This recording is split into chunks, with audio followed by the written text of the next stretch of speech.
Heyo, what's up mga kapatid? Welcome ulit sa ating bagong video reaction, review, commentary, opinion, criticism at kung ano-ano pa. Samahan ninyo ako mga kapatid at may papanoorin muli tayo mula rito kay Kian Thoughts. No, bago natin to simulan, huwag mong kalimutan mag-subscribe sa kanyang YouTube channel. Ang title ng panonoorin natin mga kapatid, Israel tutulong sa Pilipinas sa pagdepensa sa West Philippine Sea laban sa China. Oy, alamin natin tong videong to mga kapatid. Samahan ninyo ako. Syempre, huwag nyo rin kalimutan mag-subscribe. Click nyo na rin ang notification bell para ma-notify kayo pag may mga bago tayong video tulad nito. Alright, so huwag na natin patagalin pa mga tol. Panoorin na natin to.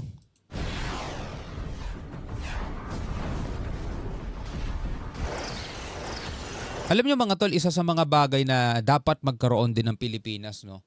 Magandang investment na rin yan at syempre para sa depensa natin, yung tinatawag na Iron Dome, no, ng bansang Israel. Sa Amerika nga si Trump mga tol, gusto niya na rin to at maglalagay sila ng kanilang sariling Iron Dome mga tol. Kasi ito'y protection 'di ba? Protection to, hindi man sana natin magamit pero in case na dumating yung pagkakataon na yun, di ba, kahit papano mga kapatid, meron tayong matinding depensa.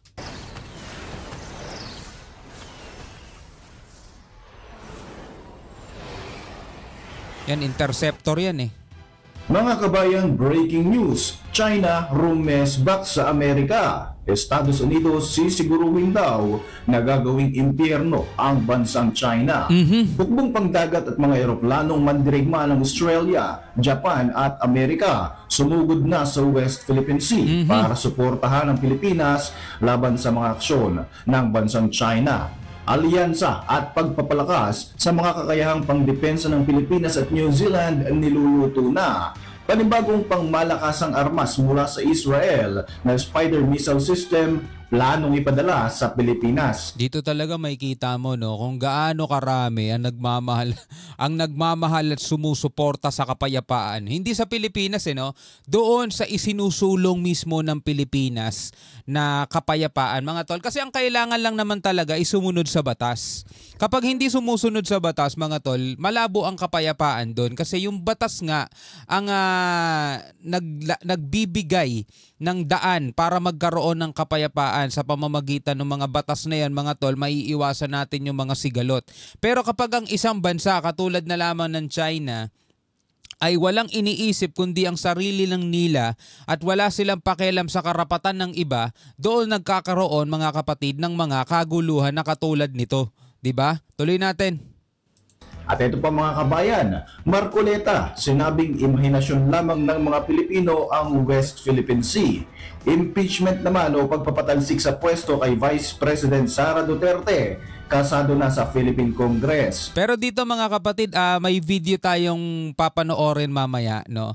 Yan ay nilinaw na ni Representative Marcoleta. Tulad nung unang-una ko tong napakinggan at tulad ng unang-una ko siyang binigyan ng reaction video mga kapatid.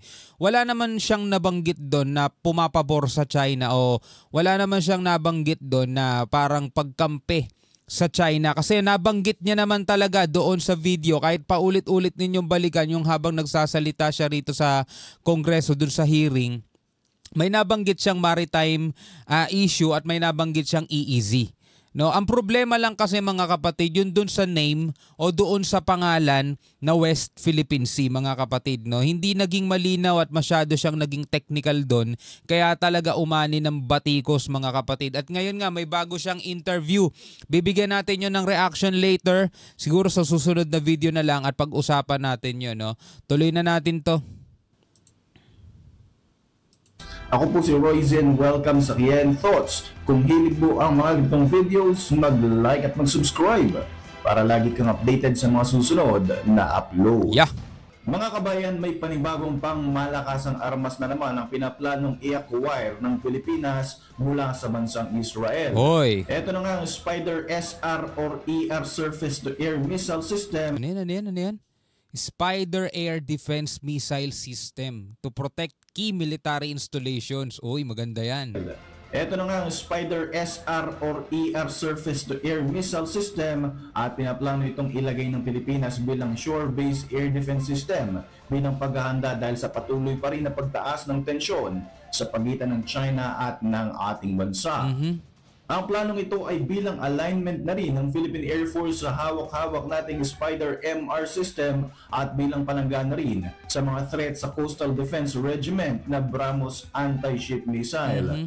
Ang Spider system ng Israel ay may 4 na variant: Spider SR o short range, Spider ER o extended range, MR o medium range at LR o ang long range na ginawa ng Rafael Advanced Defense Systems na siya ring creator ng Iron Dome na proven and tested pagdating sa mga digmaan. Yun nga yung sabi ko kanina, di ba? Isa sa mga dapat magkaroon tayo mga tol yung Iron Dome.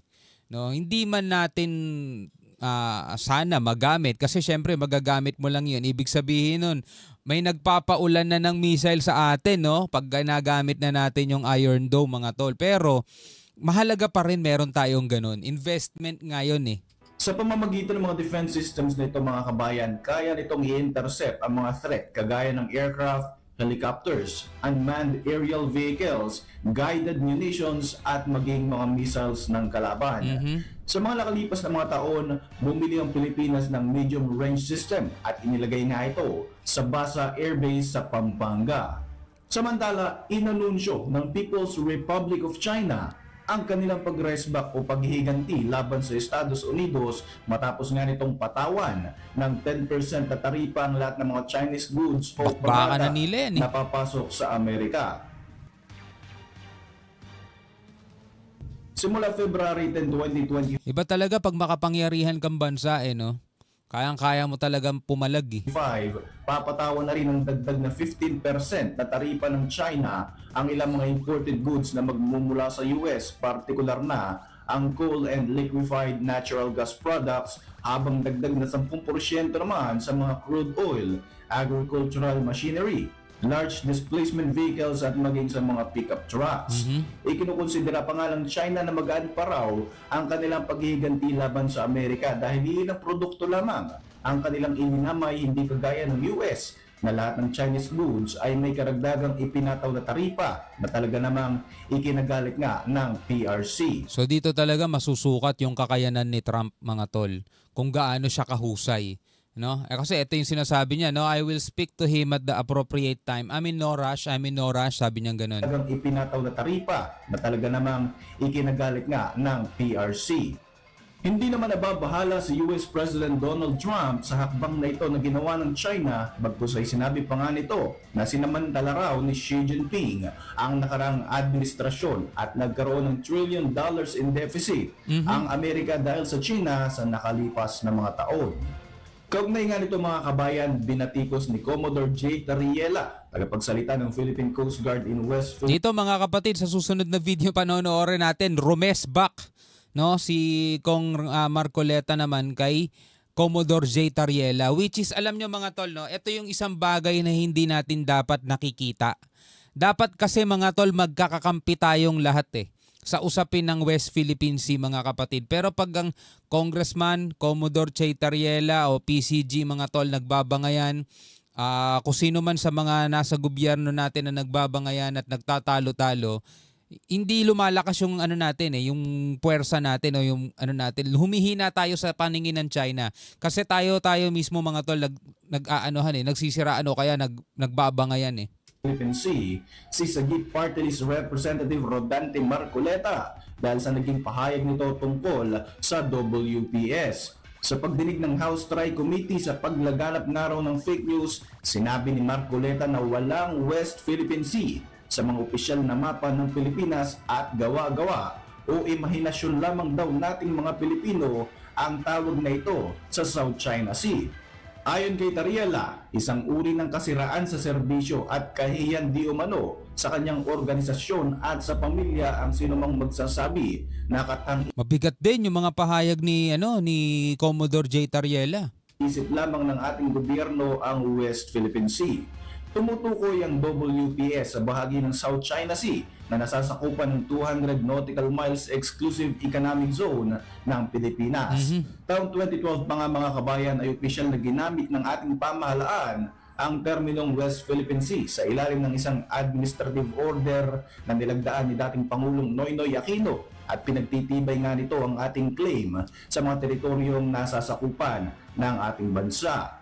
Bukod dyan, no, yung bagong pinirmahan din na batas, yung dalawang batas natin ngayon sa dagat na pinirmahan naman ni PBBM na lalong nagpapatibay sa claim natin sa West Philippine Sea. Gayunpaman sa sinabi ni Marcoleta, abay maliwanag pa nga sa sikat ng araw na hindi interes ng Pilipino ang kanyang inuuna at malinaw na isa din itong tuta ng bansang China. Nako. There is nothing as West Philippine Sea. That is a creation. Yan ay pahayag ni Kian Thoughts. Pero sa akin mga tol, andun pa rin ako sa part na napakinggan ko naman ng maigi.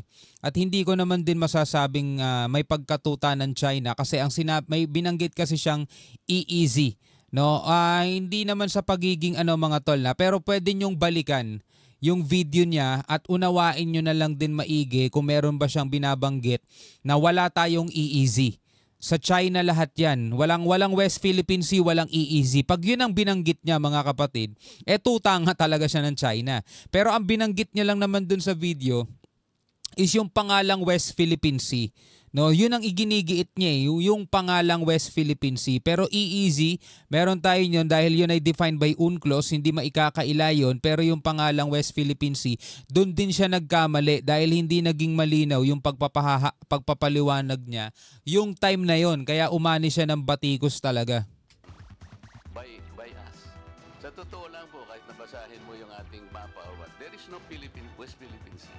Taliwas pa nga sa sinabi ni Marcoleta mga kababayan, taong 2012 pa nang inutusan ni ex-President Aquino ang National Mapping and Resource Information Authority na mag-produce at mag-publish ng mapa ng Pilipinas kung saan makikita ang West Philippine Sea. It was legally constructed in 2012 para ipakita na sa buong mundo na pag-aari ng Pilipinas ang bahaging ito na nasa loob ng 200 nautical miles ng ating exclusive economic zone.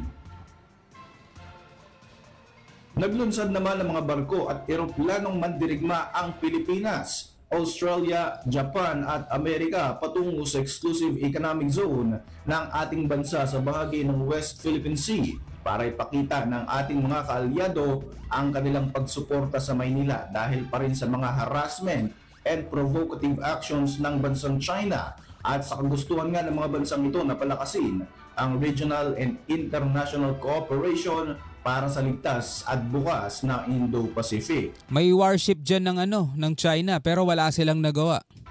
Ito na nga ang ika-6 na multilateral maritime cooperative activity ng 4 na mga bansang ito kung saan nagsama-sama ang mga assets ng 4 na mga bansa para masisigurong magkakaroon tayo ng interoperability at maayos na kooperasyon bilang paghahanda sa mga banta ng China. Sa kabila nga ng mga mas lumalalang tensyon sa West Philippine Sea, patuloy ang pakikipag-alyansa ng Pilipinas sa iba't ibang mga kaalyadong bansa para mas mapalakas pa ang ating defensive capability. Yan ang dapat na ginawa din dati ni Duterte, no? Kaso nag-stick lang siya dun sa China eh. Ang dami niyang pinapalayas, ang dami niyang minumura eh. Kabilang na nga rito ang potential na status of visiting forces agreement kasama ang New Zealand. Nagsimula na nga ang formal na negosasyon para dito noon pang 2023 para masigurong maka-counter ng mga bansa sa Indo-Pacific ang illegal na ginagawang pagpapalawak ng impluwensya ng China sa ating rehiyon. Nandyan din mga kabayan ang negosasyon para sa defensive alliances sa mga bansang Canada at France na talaga namang magiging napaka-importanting mga kaalyado sakaling ile-level up nga ng China ang mga ginagawa nitong illegal at delikadong aksyon laban sa ating bansa. Sa kasalukuyan, ang mayroon ng 3 defense alliances ang Pilipinas. Ito ay sa United States, Australia at Japan. Lumipad naman ang 3 F-A-50 fighter aircraft ng ating bansang Pilipinas at 2 US B-1 bomber aircraft ng Amerika at umikot ito sa bahagi ng Scarborough Shoal kung saan nananatili ang mga barko ng China Coast Guard at Chinese Navy vessels. Dahil nga sa mga sinasagawang hakbang ng Pilipinas, muli na namang umalma ang China at pinagbibintangan pa tayo na siya daw nagpapasimula ng kaguluhan Yan na sa naman. Indo-Pacific region. Yan na naman sila mga tol, dun sa mga ganyang pahayag. Sa kasalukuyan ay patuloy pa rin mga kabayan ang iligal na pananatili ng mga barko ng China sa loob ng ating EEZ. At sa katunayan, Tigas no? Kumbaga parang no, papasok ka sa bakuran ng iba, no? Tapos sasabihin mo dun sa may-ari ng bakuran, yan na naman kayo, pinapaalis nyo kami, kayo talaga nagsisimula ng gulo eh. Ang tigas no pag ganon. namataan pa nga ang higanting Chinese Navy warship malapit sa Sulu Sea na minomonitor na nga ng Philippine Navy. Habang papalapit sa Mindanao, sinalubong ang mga barkong ito ng Philippine Navy Norman Reconnaissance Plane, BRP Andres Bonifacio at BRP Apolinario Mabini mula sa Western Mindanao Command. Ganun yung pagpasok ng warship ng China sa atin mga tol. Tingnan natin ulit ng Philippine Navy Norman Ayan o. Ito yung bansang Pilipinas. Pumasok sa loob. Reconnaissance Plane, BRP Diba? Normally, ito yung West Philippine Sea. Dito sila dapat dumadaan. Pero dito, daanan naman daw talaga yan. Sabi ganun ng Philippine Navy. Pero sinalubong yan ng warship natin. No? Andres Ano, sa loob talaga Bonifacio dumaan eh. at BRP Apolinario Mabini mula sa Western Mindanao Command. Sa iba pang mga update mga kabayan, mahigit naman sa 200 miyembro Okay, so eto mga balitang to na nandirito sa video ni Kian Thoughts. Ito yung parang recap na lang, no? Halos lahat naman siya ay napanood na natin nitong mga nakaraan, no? Kasama na rin itong impeachment laban kay Vice President Sara Duterte. Pero for the sake ng mga bago pa lamang at hindi updated sa mga nagaganap ngayon mga kapatid, no, sa dito sa West Philippine Sea particular, mga tol, eto yung mga nangyari nitong mga nakaraan na ngayon ay binibigyan natin ng reaction and commentary. Kasama na nga rin doon mga tol yung mga pahayag ni Representative Marcoleta na talagang naging kontrobersyal na umani ng samot-saring reaksyon. Pero ang kailangan lang naman talaga natin mga kapatid is wag magpadala sa emosyon. Kailangan natin maging maayos mag-isip, umintindi ng mabuti mga tol para tayo ay magkaroon ng pagkakaunawaan dahil sa mata ng China kapag tayo mismo ang naglalaban-laban nagiging mahina tayo sa paningin nila at advantages yon mga tol para sa kanila. No, mas madali nila tayo magagapi kapag mahina ang pundasyon natin. Ano ba pundasyon? Syempre, itong mga mamamayang Pilipino, tayong mga mamamayang Pilipino, di ba? Bilang isang Pilipino, ano masasabi mo sa mga videong to? Comment ka na lamang sa ibaba. Hanggang sa muli, mga tol, ako nga pala si Shobal D. Peace out.